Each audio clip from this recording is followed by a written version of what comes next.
మచ్చలేని చంద్రుడికి మీరు మచ్చబెట్టిరనే మాట చెప్పిన. మీరు మచ్చబెట్టిరని నేను చెప్పంగానే తల్లిని పిల్లని కాకుండా బాపిండ్రు. అట్లయినా కన్న ఊరు అమ్మగారి ఊరు, మీరు నన్ను కడుపులో పెట్టుకొని రండి, మీరు తప్పకుండా ధైర్యం కోల్పోకండి, మా ఊరికి రండి, అమ్మగారి ఊరికి రండి అని మీరు పిలిచిండ్రు. అందుకే చెప్తున్నా, మీ మేలు ఈ జన్మలో మర్చిపోలేను. నేను ఈ సంవత్సరం డెఫినెట్గా బాధతోనున్న, క్లిష్టమైన పరిస్థితుల్లో ఉన్న కుటుంబానికి దూరం చేసిండ్రు అనేటటువంటి బాధతో ఉన్న సమయంలో ఊరు వాళ్ళందరూ అండగా నిలబడి మరి నన్ను పిలవడం చాలా సంతోషం. ఎన్నడూ కూడా సంతోషంలో ఉంటే ఎవరైనా పిలిస్తే తింటారు, పోతారు, మర్చిపోతారు. కానీ దుఃఖంలో ఉన్నప్పుడు ఉన్నోళ్ళే నిజమైన స్నేహితులు.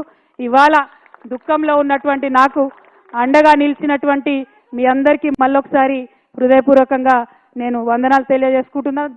మీ అందరికీ తెలుసు, కొంచెం బాధ అవుతుంది, మీ ఇంటి ఆడబిడ్డను కాబట్టి మీరు అర్థం కూడా చేసుకుంటారని నేను అనుకుంటున్నా. పెళ్ళి అయ్యి అప్పగింతలు చెప్పి తల్లిదండ్రులు నిడిచిపెట్టిపోతేనే బాధ ఉంటుంది. అటువంటిది తండ్రి బాగుండాలి, తల్లి బాగుండాలని కొట్లాడేటటువంటి నన్ను కుటుంబం నుంచి విడగొట్టేటటువంటి కుట్రలు చేసినటువంటి వాళ్ళను మాత్రం నేను వదిలిపెట్టానని ఈ సందర్భంగా మళ్ళొకసారి తెలియజేస్తూ, ఈ గడ్డకు, ఈ చింతమడక గడ్డకు ఎంత పౌరుషం ఉందనేటటువంటిది ఖచ్చితంగా నేను చూపిస్తా.